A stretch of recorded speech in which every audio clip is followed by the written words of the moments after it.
Some people ask me, what does peak performance look like? And with RNG and EDG, Game 1 should have given you the biggest insight I think anyone could give when asked that exact same question. Barento Raz Muhammad, my name's Jake Asterix, Aussie Panko, and you've joined us at such a good time. Game 1 was an absolute bunning snag. It was a banger. Get out of here with it. I thought I got rid of Rustin, Atlas, but the Australians keep coming by with their lingos, and I would have to now open up a dictionary. But you're right, it was a snag of bunnings. It was insane. It felt like there was never a clear winner in a lot of these team fights. It felt like EDG were constantly creative enough to come right back in. iBoy and Scout were just on the ball, and I felt like there were crucial team fights that really dictated it. For me, that dragon fight really was insane, just based off the fact that it was Ardent Sensor galore. Yeah. It was the Tom Kench Ardent Sensor coming off, it was the Olaf Ardent Sensor Redemption, coming down. Yeah. Oh yeah, the Redemption. Yeah. And it was the Redemption from Zoe that was there to pick him up. And I was able to mention, like, the fact that Uzi came in from the left side, was able to just now threaten the positioning of Scout, was super crucial. Just take a look at how many low HP targets there really was. And it was just a complete saving matter that Karsa and AmazingJ got the top up in HP that really helped AmazingJ on the back end of it to keep alive. I mean, iBoy as well there. Let's take a step back. There's one moment away from iBoy cleaning up that fight with an ulti and getting 3 members. We talked heavily in that game about getting Seraphs versus getting Muramana being the big difference. I think that's fair to sit on though, Raz. So yeah, no, but Manamune and Seraphs, if you have it both up, the risk is that the second item, as you already made a mention of, that you pick up the last item you pick up is the one that gets upgraded first. And so he ended up getting the Seraph's Embrace, or the Archangel Staff, as an upgrade, and just didn't have the damage off his Q to really push them back when he was actually really far ahead in the game. So that was a bit unfortunate, deeply unfortunate, because it does take a long time to scale that up. But he played so well in those team fights, and the ultimate was still hitting hard, that he was still making something back off of that return. So it was insane. It was a tough game. And I think that if these players are playing this well, and specifically I mean Scout, iBoy, and on top of that I think that Ray's Ornn in these team fights were really were really killing it, then that's an excellent point. But they ain't the MVPs of this one. No, they're definitely not. There's one MVP that the world loves to give MVP to, and that's Uzi. I think this is his first MVP. Yeah, when he's first coming back in, so you'd have to expect it to be there. So here's the thing. 31% damage percentage. He was super patient. He was in a bad matchup. He waited for his team fights, and you saw what the last team fight looked like when he's able to break free. Yeah. There were a lot of late game team fights where he was able to do that. And I already made a mention of it, like, really, it felt like a dice roll where you just didn't know who was going to pick up the MVP because so many members. You mentioned Ming, his Alistar was insane. Oh yeah. On top of that, Xiaohu from minute 1 to minute 100, his Sleepy Troubles were just constantly hitting the back line. Or in the front line as well. Yeah, that's right. In this highlight, we'll see a couple here from Xiaohu. I mean, that one onto Haro pretty much set him into Zhonya's and set up the fight. And how it all ended this. On top of it, he goes behind the terrain as well. So even though Ray tried to challenge him, what are you going to do? Honestly, he is just that far ahead of the pace in this game. So someone else can join the fight as well because Ming hit up 3 people. Yeah, so I thought that this RNG had played out the front-to-back team fights incredibly well, and even better.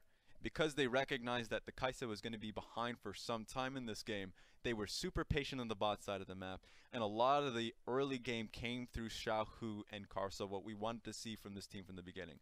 I know a lot of people on RNG and their fans as well will be thinking about Worlds pretty consistently because it really felt like the game began and ended with Uzi. Yeah. But it feels like whenever it's regular season time, and I hope that this is something that they actually have resolved, that it always goes into Xiaohu, because Xiaohu's laning phase is wonderful. He's a fantastic player. A lot of people will come out and say that he's top 3. And it's always the debate between Scout versus Xiaohu as who takes that third one or who takes second. I know Knight's been thrown into, like, thrusted into the top mid laners list at the moment in time. But for Scout and Xiaohu, who has been so strong, so stable for so long, I love to see a game like this, where it's not just about Uzi versus iBoy. It's about the mid lane matchup, and I really felt like Xiaohu's coming out ahead right now. And I feel like we got the multi-lane matchup. I felt like we got the world-class matchup all across the board. I felt like every single role was impactful, and I'll say it, with IG faltering, I think this was RNG's ideal performance, considering they want to be moving up and they want to be heading towards MSI to reclaim their throne. We'll definitely we'll see later down the split. I know I'm a bit early there, Raz, but I will say I'm just happy that a lot of these teams, their destinies didn't meet in the first 3 weeks, because IG is still kind of finding themselves, probably just like trying to see what sticks with the current meta. And then on top of that, same goes for EDG. While Uzi's only really come in here, and neither of the teams have played Invictus Gaming in the first 3 weeks, so it feels like when that matchup inevitably comes out, you'll see the best of these teams. So this seems like the main event so far of the split. Oh yeah. And it's only going to get better as we move on. And you have to say from here on out that for Edward Gaming, they've shored up a lot of issues that we talked about earlier in the split as well. So although it's been the full roster since day one, I'm glad we didn't get to see the growing pains Edward Gaming come through on the English broadcast. And right now, the growing pains don't feel like they're there. It feels like they've shored up the over-aggression in the bottom lane that you talked about before. With how obvious the mistakes were for EDG in the last 2 series, it makes a lot of sense that they've been covered up, because those are very easy mistakes to cover. It really just takes a conversation.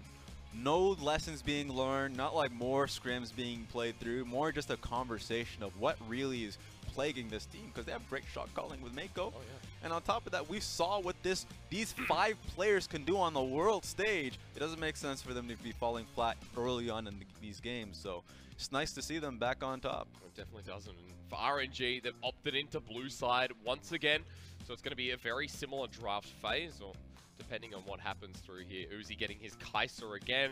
And I remember during the World's Journey, Raz, a lot of people said, you know, you got to ban Uzi's Karsa, but I think it's quite the opposite. I think it's okay to let his Karsa through. Look at Ming. Ming getting Alistar, that's just a big no-no to me. So, I know whenever it comes to drafting, people always say the same thing. You gotta take him off of his iconic champion. You gotta take him off of this or this if you want to win. But whenever you just have like these peak performers, I just don't even give it to draft anymore. It feels like one of those old OGN blind pick game 5s where you're just like, get the best compositions you can play and try to play to your own pace, because at this point in time, it just feels like if you push him off the Karsa, as you already mentioned, goes on to Ezreal or goes on to Varus. And I've always thought that the most devastating pick for Uzi during the regular season has been the Varus, because he's able to just dominate lanes and get these like above 20 CS deficits. So I just feel like right now, RNG's picking what's comfortable for them, and it's just these beefy teamfight compositions. With a game 1 lead, comfortability, it's going to come into the roster of RNG. Game 2, here we go, in the picks and bans. Akali Jace LeBlanc banned away. This time the Olaf is snapped by EDG into the ban phase. EDG, I'm just saying, they have finger guns right now pointed at the jungle. Like Lucian, Gragas, Olaf. You're getting nothing. If they hold jungle pick to second phase, that's suicide. Yep. It's just going to be EDG slamming it down. It's the Zoe locked in very first here for RNG. Xiaohu, we know how big he was in that first game, so it makes sense that RNG would prioritize mid lane first. Yeah. That's an Irelia at 9.2. Wow. I know that it still has some good matchups here, especially if they're going to lock in the Sejuani special now. Oh. Sejuani with melee bruiser mid laners have just been so dominating currently. Usually you would see it coinciding with a Yasuo, but an Irelia on top of that, it's actually really hard to push it off. I would say impossible. I haven't found a 2v2 that can take it down, and I understand that the Zhao coming through, if it gets locked in, is to try and contest with that. If you Sleepy Trouble Bubble the Irelia, maybe you have a shot at it. Or a Sejuani, it's the same case, right? With how much damage Zhao can output, but the issue is just how fast you can stack up the Sejuani stun, and I just don't see it. I'd be keen to see that 2v2 in action, as most likely going to be the case. RNG hovering around the bottom lane. And for Uzi, the Karsa's still available, but Lucian instead here. They just snap away the Alistar. Makes perfect sense for EDG as we go into ban phase 2. This is the price you pay when you ban out all these junglers. You give Uzi his special signature Lucian. But Lucian gets banned against everybody. It is one of the most banned picks on red side. So the fact that it is now unleashed. Remember, another pick that's also unleashed is the Cassiopeia. So the fact that we have now Cassiopeia open out in the Wolves doesn't have a good win rate though. So that's why people have not been going to it. It takes a little bit harder to play around. You can't just run a Cassiopeia at the enemy team. You do have to force these situations where they're coming to you at Dragon and Baron situations. I think we've seen Cassiopeia open a couple of times now. That's true. true. Drafts today, so hasn't really been the high priority, especially for these teams. You'd think, oh, let's fight, let's play around the mid game to late game. I do think though that Cassiopeia would work with these compositions very well. We already see how heavy these team fights are, and globally, if you look towards how North American games or some of the LCK games have gone, when Cassiopeia just finds her way outside the pick and ban process, that it really is just really difficult to get past her. Yep. If you play around Barons and Dragons, and you have the vision control initially, how are you going to expect Zhao to ever find out, go through that front line? It's not going to happen. Well, it is still open and available. We almost saw the Yasuo locked in, but it is the Kalista now for iBoy. Throwing a spanner in the works to Uzi. The bottom lane, if you thought game 1 was exciting, I'm expecting game 2 to be even better. You know what's funny is that when they hovered over the Yasuo, I truly believe that's an option here, because Ray was one of the first top laners to really just hop onto the Irelia when the rework came through. Yep. So he's one of the few Irelia top laners that really wants to play the pick. And if we're just talking about top lane freedom, yesterday Viper was able to pick up his Riven. Please give Ray his Irelia. That's what I want to see. Oh, the carry matchup probably won't be there this time. It's Urgot into the mix again. But Galio locked in for Xiaohu. Sorry, Galio support, excuse me, for Ming. Yeah, Galio's lost a bit of damage in the mid lane, so it makes a lot of sense. We've been seeing a lot more Galio supports here, so there we go. There's that stun option, taunt option bottom lane. And you get to see the Sion locked in, and that has to go up for EDG's top lane Ray. Remember, it can be played mid, but you're right. Probably going to sit up with Ray in this game, and very different compositions built here for both teams. But although, what are they good at? Well, good at fighting. Yeah, a lot of fighting, especially EDG's side. They've just thrown the gauntlet. They've already seen what the temperament was last game, and it was pretty hectic. So they're just going down saying, Kalista, low range, no problem. Irelia, nerf, I don't care. Tag teaming with my girl Sejuani here. I'm excited for it. Sorry, I thought you had more, but no. I'm excited for this matchup again for EDG. Game 1 to me showcased the EDG in 2018 spring. And showcased the EDG that gave RNG a run for their money. But RNG in the end, Uzi, he flew free, Raz. He enjoyed flying. It looked good. Got free airfare. That's exactly what you want in this game as well. Uzi this time on the Lucian. So the scaling is not an option, but the mid game is going to be that much more hectic. I think he's going to be better off in the scaling venture because he's going up against Kalista that really does drop off. You can go crit on the side of Lucian. You can't do that with the Kalista pick. So I will still give him that. One thing I am worried though is if this Irelia Sejuani pick gets rolling, really gets snowballing. The change that Irelia got on her ultimate where she now has a 90% slow is a good snowballing pick. So even though it got nerfed in the terms of you just can't have, you get disarmed, that's not an option anymore. That's pretty good if you're even out in a lane and you can kind of dictate those AD carry assassination attempts. Yep. But if you already have the damage, then 90% slow is pretty damn good. And that's what I'm expecting here is all the focus to go on to Scout. More damage for EDG, more potential in this game to our match of the week. Hopefully it doesn't conclude here, but we'll definitely get an answer as we walk right on in back to RNG EDG.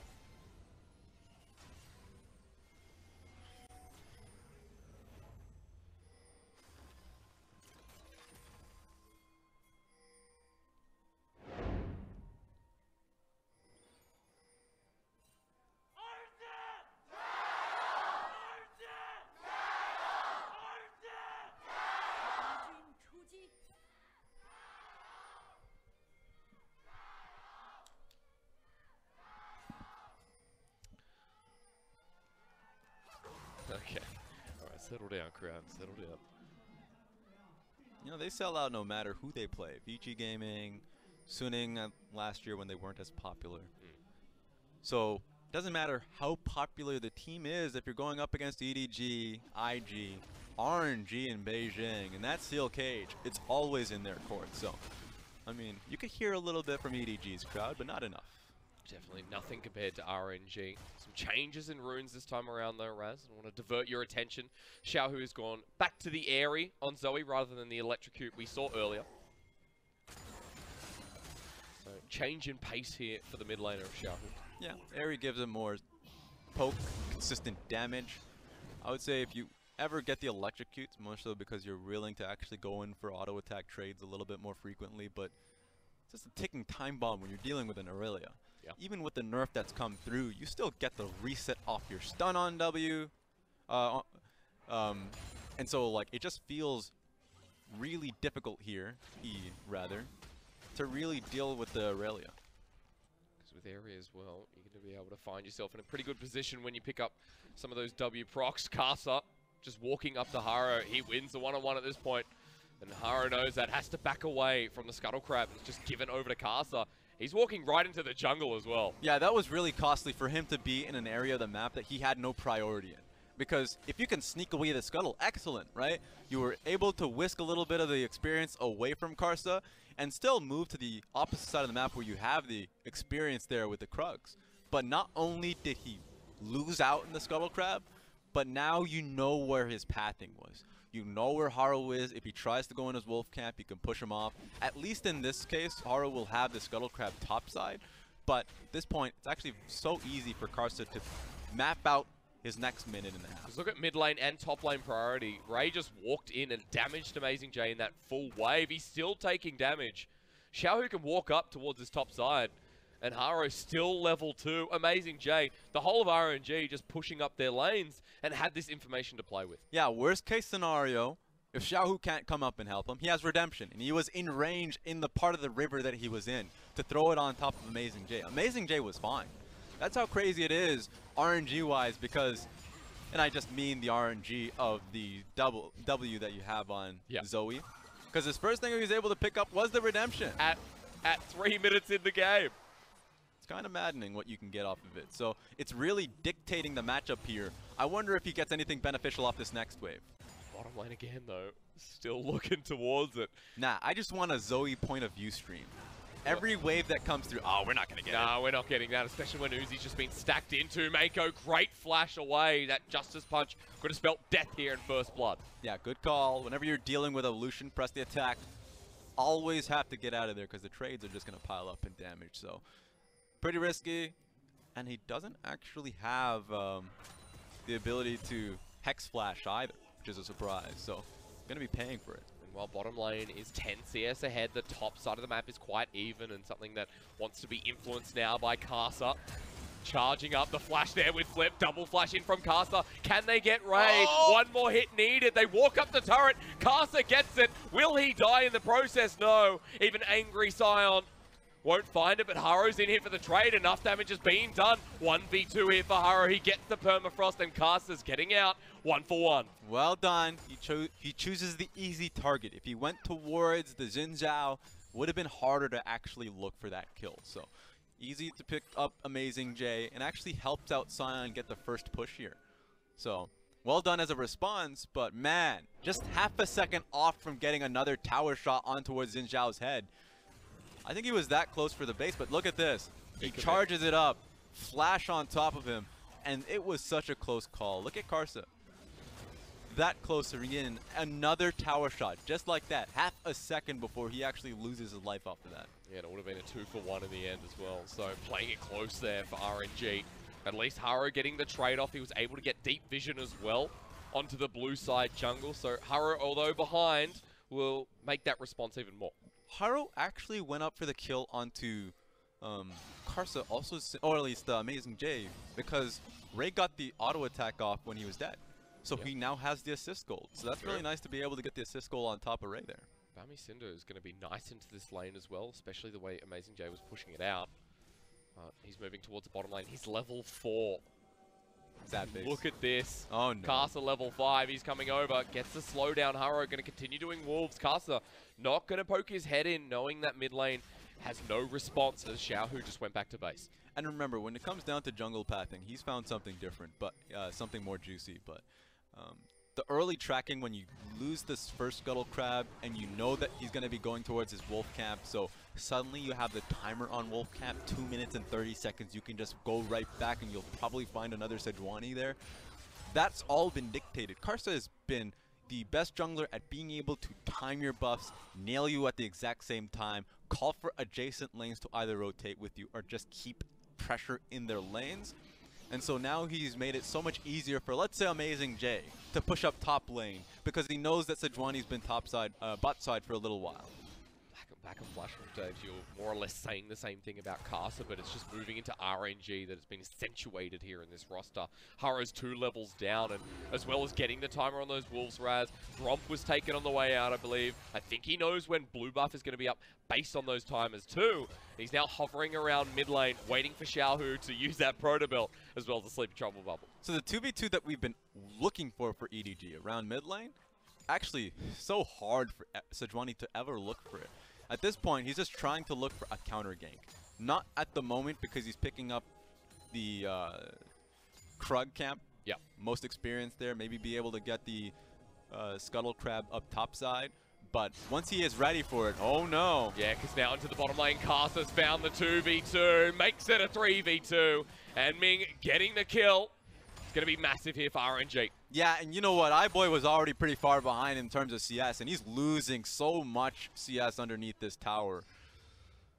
Hasn't taken down one of the turret platings yet, but you know that's going to be a primary. Oh, come on, man. It just continues. He now sees that blue buff's there, going to give it over to his laner. Meanwhile, knowing that Karsa was bottom lane, Haro invades, but his blue buff is not up yet. Haro, I believe, did he steal red? I'm not too sure. He's got a red buff. Not sure if that's his. But either way, Haro is picking up the Gromp, moving back out of the jungle, looking for Scuttle. And Steam Tank coming into the top lane. I think it would be nice for Ray to get some pressure up top side, so this actually is sorely needed. For a lane that's starting to bleed, or at least bottom lane's bleeding, mid lane's having struggles. Yep. It's nice that he's able to now get rotation topside and start moving into topside river, because this was punishing. Really well timed with the bottom lane tower really getting minions pushed into it. Moving into this pretty quickly. Usually when we cut out a replays that fast, it's mostly because there's another fight happening in the midst, but observers weren't having anything. Oh, maybe there was. Maybe they saw this coming. Here comes the Vanguard's edge. Xiaohu flashes over the side. Up comes Meiko as well. Perfect headbutt, pulverized. Trying to get them back into the turret. Karsa bitten off way too much here. He gets locked down. A double kill for the Irelia mid. Sorry for the spoiler alert. So when you know observers too well on that one. Really well orchestrated play from EDG to get the 2 kills onto Karsa and Xiaohu. We've been looking for the 2v2 around mid lane, but that was a lot more members than I had anticipated. There's a lot more damage than I anticipated as well. 2 quick kills to the Irelia mid. That Phage is going to turn into a Trinity Force very quickly. EDG with a small gold lead in this early game and have utilized playing around that 2v2. That's the difficulties when it comes down to Irelia versus the Zoe. She doesn't have a true escape, and the 90% slow, you just get set up on. So we talked about Ray setting up top lane, ulti top lane, push the wave completely. He set it up for this play in particular. And it's great that Meiko came in online, helped him out with that. It assured the kill mid lane. Even with the second kill on top of it. I wonder if Haro got the experience, because he's sorely needing it. There we go, level 7. Yeah. Finally a level up, finally has something over Karsa in this game. With that kill as well, it means that Cinderhawk comes a little bit earlier. Warrior picked up for Karsa too. But in the mid lane, the Sheen now picked up for the 2-0 Irelia. And Scout is going to be feeling very confident here. Half a level up over Xiaohu. Ooh. I mean, EDG's comps just prepared for these fights. Makes it even better is that it's a early Cloud Dragon, which makes it even more bloodier. That's just what ends up happening. Teams now find more value in just gank after gank. Vision control around lanes to make it easier for them to get through either lane ganks in particular.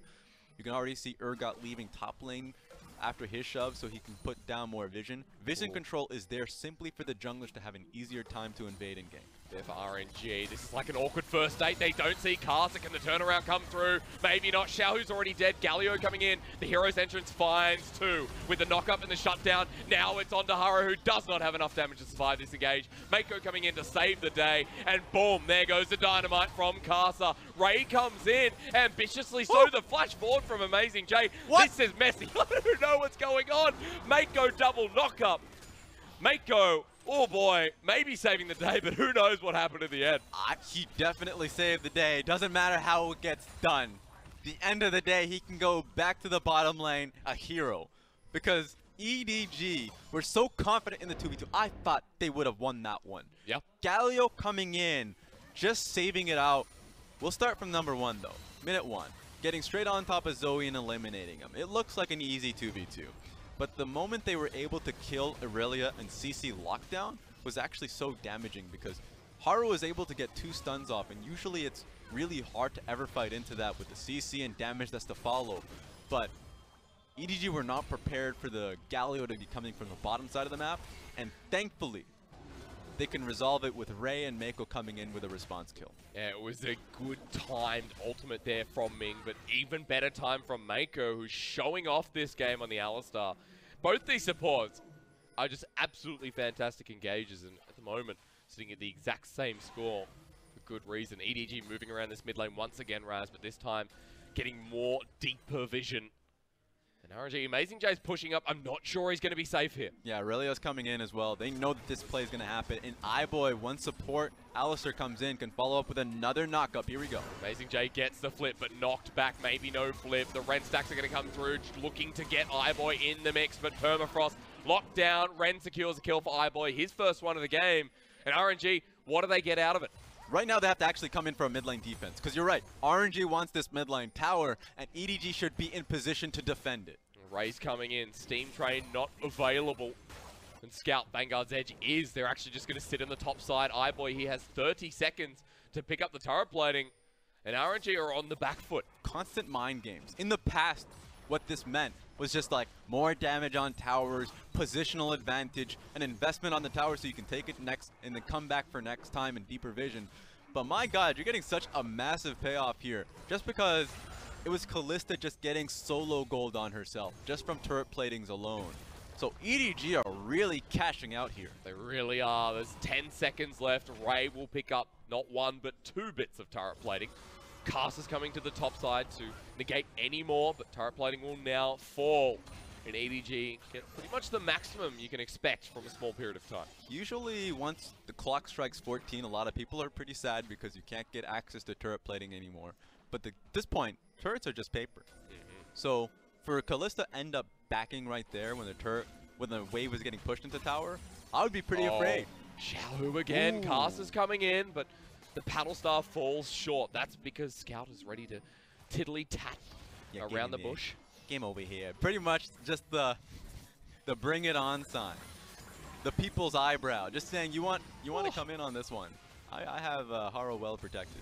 Xiaohu keeps landing Sleepy Where Trouble bubbles, from? but they're still hitting the Rift Herald. Meiko at half health. Here comes the Fate's Call. Oh! Knock up there. Lands perfectly. And EDG, this is their fight. Even though Ming gets a 4-man shield to Duran. AmazingJ's coming in. Where is the fear beyond death? It's not there just yet. And iBoy's cleaning house. It's Ren City here for the 80 carry of EDG. Uzi over the wall. Meiko survives. AmazingJ, so many spears coming out of him. That's the true spear of Shojin with the knock-up, and Scout getting the final kill. Huge meatball fight. You just had 4 melee champions on EDG just having at it. And really, Xiaohu couldn't find a proper opening over there, especially when Meiko had traversed over the wall to the left side. So really, positioning-wise, EDG had full control there.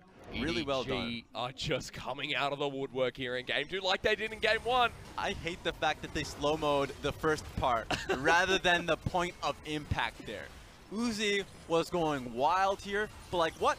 Who does he actually go up against? Who does he auto-attack? If it's Ray, he's pumping in some useless damage because this Sion is tanky. And he's had his second rotation of his shield. So that's a lot of damage that's just gone to the wayside.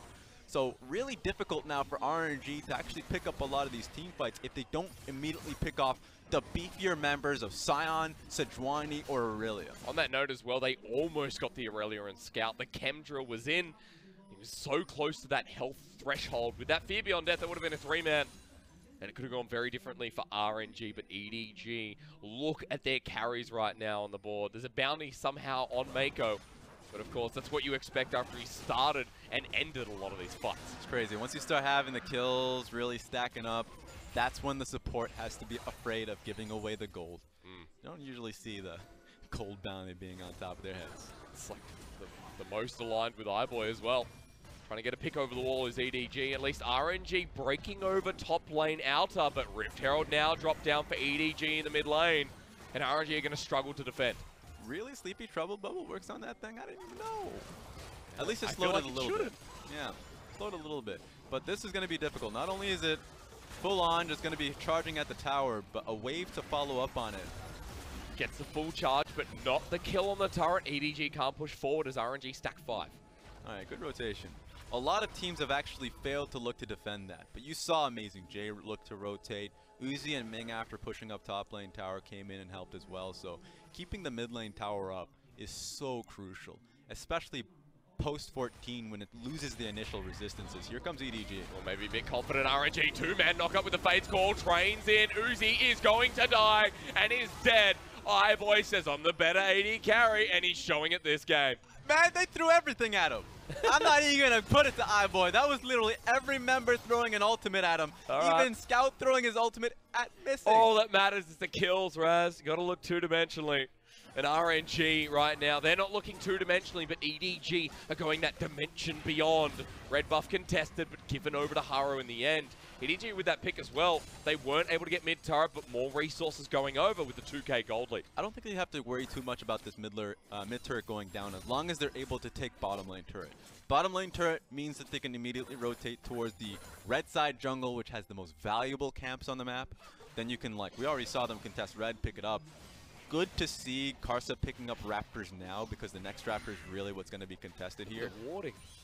Exactly right. A lot of wards, and it's going to go even deeper. As long as that bottom lane tower goes remains up. If it remains up, great for RNG. They don't lose as much. They can set up for the next fight. But I don't see how they're going to be able to keep it up with the pressure that right now Scout's looking to apply there. Uzi cannot be around Scout, especially right now. Trinity Force, Chain Vest there as well. Mercury Treads means that no amount of CC from Ming or Xiaohu is going to make that much of a difference anymore. But at the moment, for Scout, having that bounty, having that damage, he's in the bottom lane. And the next wave will crash in. Scout waiting for some response from RNG so the rest of EDG can fight. Good lane assignment so far here from EDG. Dual lane mid, so now Meiko can always rotate alongside Haro, so it makes it easier actually to have a 3-man dive bottom lane. And Haro should always be leaning towards Scout side of the map. You're not going to get anything done if you're going towards the Sion. Speaking of going towards somebody, Sion has just rotated completely towards the bottom side of the map. Ultimate up and available again. Ray doesn't want to trust in the teleport. Level 12 on this Sion, so are they going to brute force this mid lane tower? AmazingJ's coming. He's actually going to be here for the fight if they just go for it. There's no vision. They're not too sure where the Irelia is right now. Sitting in the side wave, AmazingJ does come in and then leaves immediately afterwards. It is a tough mind game to play if you're a top laner. You go all the way back top lane, and right now AmazingJ still has the exhaust, so he would have to go through the rotations to get the teleport back up in his spellbook. It's really tough for AmazingJ. Recognizing goes back top lane means that he knows that Zoe's going to be safe here. But there was a real situation where iBoy stays in the around mid lane, and Ray just stays in Fog of War, and just kind of looks for a play on towards mid lane. So AmazingJ goes back top lane, and they look for a fight underneath tower. That's still too risky on the side of EDG, especially with how much of a gold lead they have. 3k gold lead. It's pretty good. They don't want to lose it. Yeah, definitely don't. Ray can afford to roam as well, being a level up. Spotted out finally by AmazingJ, warding towards the river to make sure that Uzi can farm safely in the mid lane. This turret's still standing at 20 minutes into the game as Baron has now spawned. Next dragon coming up though. That's a mountain that's going to be a point of contention for EDG and RNG alike. And that gold is continuing to skyrocket 4k simply from staying in these lanes and delaying the game out. With how much Resolve Tree we're getting and Demolish that we have, Mountain Dragon has only gotten more valuable. That being said, eyes on Karsa. They only have eyes on this mid lane tower. Should be easy. Finally getting it down though, EDG, the third time's the charm. And after clearing it out, Karsa still away the Raptor for what it's worth, but EDG, remember, Dragon's coming up in 15. That's a sleepy trouble bubble that lands onto Haro, but Xiaohu doesn't have the support of the rest of RNG. Sion is always looming and waiting. That's the real superpower that EDG have here. Urgot's top side always getting priority, or like at least his push. But Sion doesn't care for that, because his tower that's under threat is literally his inner tower. He has a few waves to really wait for that pressure to really culminate. So right now, he's just always waiting for a potential team fight for him to have that impact. He's back at the top side of the map while EDG do this Dragon. Cannot be contested. Oh! Wait! Oh, it's secured by a rend at 160 HP. Bit close for comfort if you're EDG. At this point in my career, I don't give a damn if you have Smite and Kalista Ren waiting. That's going to scare me. I've seen way too many miss Smites for major crucial objectives. Both when I'm coaching and when I'm casting. It's gotten even worse over the years. At the moment, for Xiaohu, might not seem like much of a threat, being almost 50 CS down, but still has the Luden's Echo. Sonya's Hourglass is coming up next. GA just picked up the Scout. Curious to see where this game goes next. At 22 minutes, Baron's still a very real threat, but Vision is just being contested right now, and RNG have slowed it down, considering how fast-paced this game was only 5 minutes ago. And right now, the team that's in the driver's seat is going to be EDG. It's been EDG for some time. Yeah, that's just a wonderful visual bug. Happens a lot with Sion when he's charging Q. And really for EDG, it's all about when they want to start Baron. Because for them, the goal of starting Baron is never to finish Baron. It's always to pick the fight. If you have Kalista, Alistar, that's one way to do it. Whew! Ouch! Can't even guard him on that one. He's 50 CS down, and he's still doing that damage. It's, yep. It hurts. But a lot of these members can be the ones to pick up the fight. It's going to be hard for Xiaohu. Look, he's in a bad position. Oh no, he just took the blast cone. Scout did not know he was there. Ward dropped at the last moment. Now, Xiaohu may be doing damage, but right now, Scout is definitely the mid laner you'd want instead. He pushed down one outer turret in the top lane, looking for the second and forcing RNG to rotate. Look at all these wards. A lot of them they can't clear. And these are all EDG wards. So they've dug so deep into this jungle. This is EDG calling out that this is going to be a Baron fight that they want. As I already mentioned, it's not going to be for the Baron itself. This is an excellent control ward. If you're on red side, always place the control ward that far out of the pit, because the contested ward area is going to be like just over the wall. Yeah. You always want to place those wards just over the wall, so that's where the control ward should be. Use your red trinkets inside of the pit, because those are going to be the wards that last long. Oh! Well, speaking of getting caught out, two ultimates missed, but not the headbutt pulverize. Here comes heroic entrance. Xiaohu over the wall, the ignite's down. RNG have found their fight somehow. Xiaohu lives, and that means everything. The Zoe has the utility Sleepy Trouble Bubble available, but they don't need that. Look at what was expended by EDG. Ray even finding himself getting caught out here. That was so well played from Xiaohu. I've never seen a man, other than, you know, Keanu Reeves in The Matrix, being able to duck and dodge that many skill shots flying at his head. It's a thing of legends, and for this mid laner, he's done it many, many times in this series already. Xiaohu, the Zoe pick is just coming up amazingly. So he survives. Look at what was burnt there. The glacial prison there from Haro. Scout does not have Vanguard's Edge up and available. RNG can move into this river and finally clear some of this vision. Scout lost everything. Yeah, he lost his... you're right, his ultimate, his flash, his cleanse. He flashed so deep in just so he can land in the stun to follow up and get the dive, because it looked like an assured kill on the Xiaohu. But then Xiaohu ulted over the wall to the left. Of course he's going to come back, but he buys enough time for his team to follow through with the Galio ultimate. So really well done from RNG to protect it and then turn the fight, because something else they lost was also the GA on Irelia as well. So this vision control that EDG had was perfect, so they can play towards the Baron. But that has all been smashed at this point. They have to put in the hard work once again to regain control. They can re-establish it, which they have done around the riverside, but they do not have those deep wards anymore. RNG pacing towards these brushes, but EDG are lying in wait. And RNG, who's going to catch out who? Haro is spotted out. There's Sleepy Trouble Bubble on the side. iBoy fates call. Here comes the train onto AmazingJ. Look who's caught out. It's Karsa. He ult sends everyone skyward. Ming comes in with a 3-man taunt. Culling from Uzi. The Lucian hasn't been in a fight just yet, but a Vanguard's edge. A wombo combo with Ren going every which way, but iBoy is down. And EDG are crumbling here as Uzi has just done everything. Damage again from the AD carry. Ray caught in the corner and can't get out. It's Xiaohu, it's Uzi, RNG. Another triple kill. Playing to their limits. Blinking red HP bars from several members. Xiaohu, Ming, AmazingJ. But one person that played healthily front to back was Uzi, to your point. And now they're going to get a Baron off of it. And this is just clean play again. Meiko is so low. They don't know he's here, but there's nothing he can do. The only member left alive for EDG.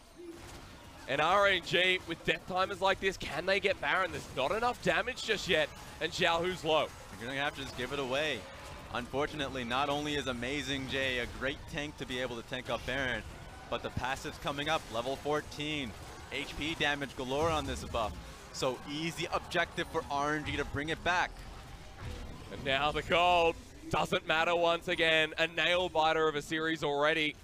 And RNG, their team fighting cannot be understated in the LPL. They show us why they've been to many worlds. Karsa was picked up, pushed around, ultied, so the damage coming through suddenly wasn't working. 4-man taunt from Ming. Yeah. Really superhero-esque. And then at this point, just pay attention to Uzi. Because Scout went so far deep onto Xiaohu.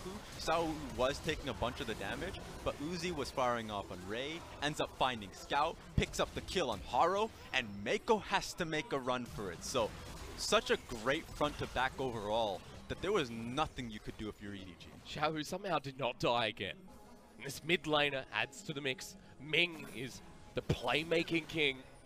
And RNG are back. It's just not going to stop. No, it's really not. Ming is caught out here. Can EDG take him down? Meiko very low into the fight. Karsa splits them again. Vanguard's edge is down, but Uzi once again, Raz, is free firing. iBoy gets the jungler. EDG have the man advantage, but what can they do? Ray is so low. AmazingJ runs forward, and this is not good for EDG because they can't get to Uzi. He's doing the damage onto Haro. He can't get Ray. It's a 4 versus 5. EDG run for the hills. And AmazingJ knows his role so well as a tank player. Just takes on as much damage up against 4 people. Honestly, they had nothing that could really do to penetrate not only the shield that he had available when he pressed his W, or you could just deal with the raw resistances that he already had with himself. Right now, he has a Thornmail. Not only is the Thornmail available, the Righteous Glory, he has so much armor right now that there is nothing EDG can do to stop him. I mean, we take a step back when we were praising how Ray is going to be so big against RNG, and now suddenly it's about AmazingJ. It's about AmazingJ, who hasn't really been in this game. The Urgot impenetrable, giving Uzi and Xiaohu room to roam free. It's insane at this point in time. You have to start thinking about how to flank Uzi in some way, shape, or form. Because front to back right now isn't working. Not only is iBoy not doing the necessary damage to go through AmazingJ and surprisingly Karsa, because Karsa not only was his ultimate so impactful separating the fight, but also it's hard for iBoy to really get the damage through. He's still stacking up Ren, that's not an issue. Like, he can still get the major burst at the end of the fight. It's just the consistent damage that Blader the Rune King should be giving you. It's just not happening when Karsa's on the field. 3-item Lucian versus 3-item Kalista. Right now you're still saying that Kalista feels a lot better in this mid-game, but Lucian just has such a good time here as well. I would say at this point, Lucian outscaled. Only because the Essence Reaver at this point, in the hands of SMLZ and Uzi, is so hard to deal with. Old Essence Reaver as well, don't forget. Yes, that's true. 9.2 everybody. So I know that the next patch really does feel like another mid-season patch or bruiser patch where everything in the game changes. But this Essence Reaver is the one that makes Lucian fly. Well, hang on, Raz, we're going to have another fight once again from RNG. Karsa in first, AmazingJ at the helm. Uzi behind him, EDG can't force it, so they back away. And again, it's RNG who are threatening with this Baron that's about to expire. I think there is so little damage on the field right now that AmazingJ and Ray are successfully stopping all fights. That this just comes down to another Baron run for me. That the minions, the strategy really is going to mean so much. I wonder what that Giant's belt's being turned into. Is that a Randuin's Omen? Is AmazingJ just gone full meatball? We may as well. Where's your AP damage? Non-existent in EDG. Because they can't deal with AmazingJ, it then gets to the next step, right? How do we get to Uzi? Not sure how the answer's going to come forward. Ming right now as well in a very good position. He's built up redemption on the Galio support. He's also got a Zeke's convergence. And Uzi going to be having the time of his life. One thing that I've liked here, Meiko still is holding on to his boots of mobility. And the vision control has been so deep so much for EDG that I don't put it out of the realm of possibility that Meiko can come in at a flank and really like mess up Uzi's front to back playstyle here. Just like headbutt Lucian right into his own team. Yep. Doesn't have to follow up with the pulverize, can do that afterwards. Just having so much pressure on Uzi early on, I would say that would be the key to this fight here for them. Okay, well, Sion does it again as a side note. Baron's up in one, so we will find out exactly how. The fans are coming into this one too. They know what this game means just for their organizations. You have to think the storied organizations, they need this win. They do find AmazingJ. The chanting seems to have worked. Look at the flank from EDG onto Karsa. Trouble bubble zones out Haro. Can he get away? No. Arctic Assault. He's out for now, but Baron's coming up in 35. If this fight goes into fruition, someone's going to be losing Baron. That one's big, actually. So I think EDG, with the control that they have here, AmazingJ pushed off back to base. That engage was so crucial to be able to get control of the Baron buff. Still 20 seconds left, so RNG still have one more shot. You can just see the Fnatic bush here, though. It seems like EDG are trying it just any way to get a pick onto any member here. Can't be AmazingJ, just look at him. He just walks up to 4 members even when RNG aren't there yet. Yep. EDG don't know. They don't have enough information in this mid lane, even Here though we there's go. Sports across the side. Ray with the train onto AmazingJ. Hasn't been used just yet. He's knocked up. What's happening here? Meiko and iBoy around the wing. AmazingJ still walking forward. Ray's at half health. This is not good for EDG. Trouble bubble lands onto Scout. He gets half health. Chunked out even with GA. It doesn't matter. Karsa, AmazingJ onto the tank. Ming can't get the stun. Redemption's down. Culling out into the backline. Vanguard dead. Out of here. Does nothing. EDG run away. AmazingJ is looking for iBoy. They flash forward. It's Uzi in the trouble bubble. He gets out, but no summoners now in EDG with no health bars. RNG know it's time for Baron. Completely bullied them off. That was well played from Xiaohu to get the sleepy trouble bubble onto iBoy to start with. He had to be out of the fight entirely. And it just didn't end there. Right now, Xiaohu's just been on point. Haro's here, though. He's been spotted out by a ward. Teleport coming in from Ray. Uzi's face fronting this Sion. No one's here from EDG. Ray is going to his death. Sacrifice for the cause, but what cause is this? 4 versus 5 now, and Baron's surely going to be on the agenda. Irelia's been pushing mid lane. This reminds me of the teleport that Ray had made when they went up against Fnatic at Worlds. Yeah. Really hard to swallow because that's the tank. Right now, you're just holding on Haro to look for a steal. They have to do it now. Scout at half health. EDG are coming in right in front of the pit. They just turn onto Haro. Decision making from RNG. Hero's entrance into the front of the pit though. And EDG are getting cleaned up. iBoy in the middle of the fight gets knocked up. And it's perfect again. Uzi's free hitting. And RNG. Team fight after team fight after team fight. Clean house with EDG. And now they've pinged onto the turret. The one that's under threat is the bottom lane inhibitor turret. They might be going for the game ender with how long these death timers are. Can Ray defend? 1 second till he's up, and now he's here. AmazingJ confront this turret, and RNG have all 5 members. He has to hold out for 15 seconds here.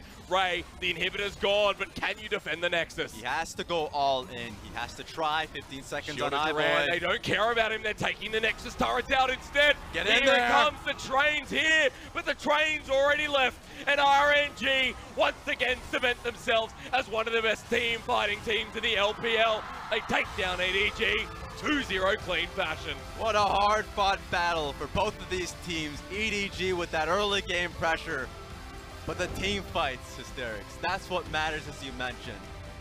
One lost fight, and it was all members on RNG coming in hot. was Xiaohu off the Sleepy Trouble Bubbles. He's, for me, been a star of today's main event. You may want all 3 games, and I know we didn't get it, folks, but what a series from both teams. EDG, it's fair to say that this team maybe shouldn't be where they are on the rankings, but a well-fought RNG definitely put them here today. It's a long split. It really is. Week 10 is when you look towards the teams and say, all right, where are you placing and who do you think is going to be in the finals? We talked about the spring finals between EDG and RNG, and it feels like with the path they've set themselves out for, could be a finals again. We still have all these new teams to talk about. For this one moment, though, you get to see wonderful play between EDG and RNG. Well, match of the day definitely could not be understated here. I think let's break down EDG a little bit here as well, because EDG feel like they've improved in basic things. You said it was very easy to improve on some of the mistakes earlier in the split as well. And they prepared themselves for this matchup. It felt like a brand new EDG or more of a refined EDG walking into RNG today. Yeah, and I think sometimes when it comes to the discipline that I've really ironed on, like one of the biggest issues is like, what is your vision control there for? Yep. Like earlier on in the split, it was much more of an obvious issue because they would get dragon and immediately pick up a fight when they needed to get out of there. Take a look at the gold advantage they had. It was huge. 5k gold lead for EDG. And it was off of like how strong the lanes have been working out well for them. The team fights just like piling in so hard for honestly Xiaohu and Uzi to traverse them.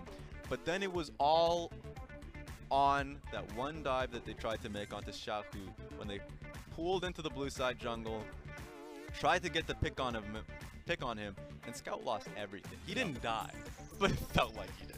He lost his GA, his flash, his cleanse. He lost about everything that made him strong and a setup around Baron and really pushed the game to a longer time.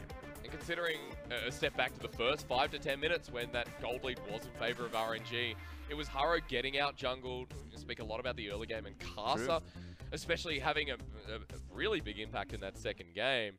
Haro was behind heavily early, but then he picks up a bit of experience in the top lane and the mid lane as well and starts being more proactive with someone like Scout. And that's what I like about, you know, Haro and Scout, how they've been working out in the split so far, because when you pick out and you draft the composition for like Irelia and Sejuani, you're like perfect. Get out in the map really early on. Look for earlier skirmishes post like level 3 when Irelia is really just able to just get in there for the Zoe. Position the wave close to you. Like they had planned this all out. But then you're right, level disadvantage for Sejuani as she's getting tracked in her jungle. Karsa played it out really well so that you just didn't see Sejuani for a good majority of the game.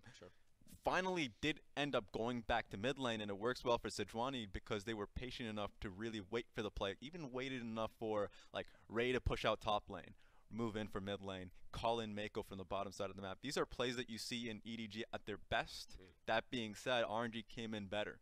And that answers the question that I had really early on about RNG's current form. Whether they are a top 2 team. I know you came up with your power rankings. Yeah, look, I don't want to talk about that, especially after last night. But like, for me, what mattered was the end of split rankings. The end of split rankings, I would say RNG were going to come back. First 3 weeks, it seems like they had just said, all right, we'll see you guys after Chinese New Year's. Uzi's coming back. AmazingJ is going to be playing 100% of our games. Hopefully, you know, unless if Let Me comes back. And you got to see them peak condition, mechanics on every lane. Oh, yeah. And so, like, you get treats of game 1 where it just comes down to EDG challenging you on a mechanical basis in a lot of these crazy team fights. And Uzi would come out ahead, picks up MVP in game 1. And in game 2, I only wonder who's going to get it. I mean, Lucian came out pretty big this time, but I still feel like Xiaohu's getting robbed, man. so, like, even with that being said, it really is iconic for teams that are actually just playing so well coordinated, like coordinated League of Legends, because it can just go to any member out there. Because although at the moment, you know, IG may not be playing up to it, RNG feel like they're in form, as you've just mentioned before, and EDG may be playing up to it as well. For a team like RNG there, it looked maybe like we're going to a game 3, but there was a big fight in that game where RNG just turned it around, and it was still that mechanical prowess, and playing that front to back. I want to see which one this is, because there are so many fights. This one was fun. So Zhao stays alive for much longer than he should have, just because of the ultimate that gets popped. Ren actually never gets on top of his head because he's able to remain alive for so long. And just take a look at Uzi. That's about it. Just free hitting. Free hitting while they're just pumping damage onto Karsa and eventually AmazingJ. The front line has actually done more than their jobs. They're able to perhaps get paid for overtime on that one because Uzi was just like, all right, I'm full HP. That is something I didn't expect. I thought after the fight I'd have like be struggling a little bit, sweating, sub 30 HP, but no, he was just able to see all of the benefits that his front line was able to give. I mean, it's hard not to hype the man up, especially if we're about to be talking about MVPs, I'm sure. It's hard not to hype up Uzi. He got it in game 1. Yep. I mean, why not give it to him in game 2? That's what I say. But again, like Ming, even on the Galio, which was, I felt, not uncharacteristic, but definitely something we don't often see from Chinese bottom laners, especially since we do see it more in Korean. But it was Karsa who got the MVP. There we go. He's definitely deserving. Boom. In that early game. 92% kill participation. Damage taken, I would expect to be much more, but you're playing Zhao, so it's not technically damage being taken. You're pressing your ultimate. But I felt, I would call it damage negated. Damage negated that, like, didn't actually land on RNG in crucial moments when it should have. Probably about 60%. Yeah, I'll give it 60. I'll give it 100%. I'd give it 2 thumbs up, way up. 2 big bear thumbs up. Ogre's coming up giving thumbs up. I just felt like he had done such a great job in prolonging the fights that I'm surprised the stats ended up going in his side, because you're right. Usually they would give it to Uzi. Yeah. They would give it to Xiaohu because they're the flashy carries. If they ever saw those like team fights that have been coming out, maybe they give it to Ming. But they gave it to the guy who's coming out, planting the flag, surviving for as long as possible, saluting to the crowd and saying it's your turn now. Like Karsa, if I was going to make an astronaut reference, I forgot. Man landed on the moon, 1969. No, of course. That's actually all that's all I know. For RNG now, this is their first step. They've come through and they've 2-0'd EDG. TOP is their next matchup, if I'm not mistaken. And that now you're just looking at RNG, and it's like, well, with again IG falling very far below at the start of the split, RNG just have a chance to triumph. Yeah, I think the spring split, it's always been crazy for me. I think last spring split, 2018. It was kind of weird seeing 2 teams be so far ahead of the pack, both RNG and IG. I've just never seen that when it comes to just teams really coming back together after such a long break. Yep. This time around, it's the same thing. You just get more of a hype of so much investment being put in the big names of FPX, Suning, TOP, as you have already mentioned. Yep. So you actually just have no idea who will come out ahead. And remember, this is just a single round robin in the regular season. You play this team once. TOP met IG in the first series of the year, and you don't get to see them ever playing up against each other unless if they go up against each other in the playoffs. So much can change. It's nice to see EDG and RNG play right now, but you never know how they'll be in terms of current form when they go to week 10. Especially since we haven't seen players like MLXG and talking about That's true. EDG as well. We have not seen Clear Love as of yet, so when they get their performance and I guess debut for the split, then there's a further question on how they're playing in 2019. We're seeing more Sejuani, Skarner on the one side of the Rift. We're also seeing Nunu in North America, whatever that is, but that's right down. That's right down in Clear Love's champion pool. Oh yeah. And it's fun to be able to discuss that, see where that goes. I think right now Haro is actually really having a nice niche in the team, like just mechanically strong and good pool of champions to work with. He definitely is, and for EDG, look, it's not completely over. It's definitely not. I want to see more of EDG. Let's bring up those damn good-looking standings, because right now it's flippy flopping all over the place. Look at the scoreboard. What is going on? 2 and 3 for EDG. It just looks weird because Victory 5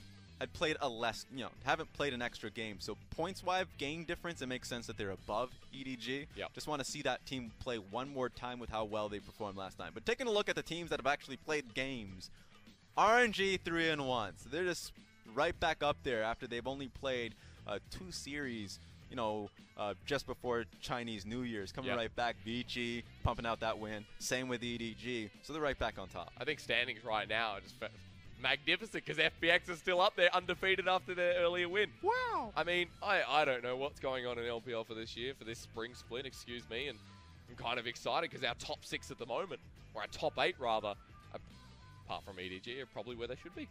Yeah, so maybe. For me, I would love to see consistency there for FPX, because it feels like old Rogue Warriors just calling at every other team to say, meet us in team fighting. Yep.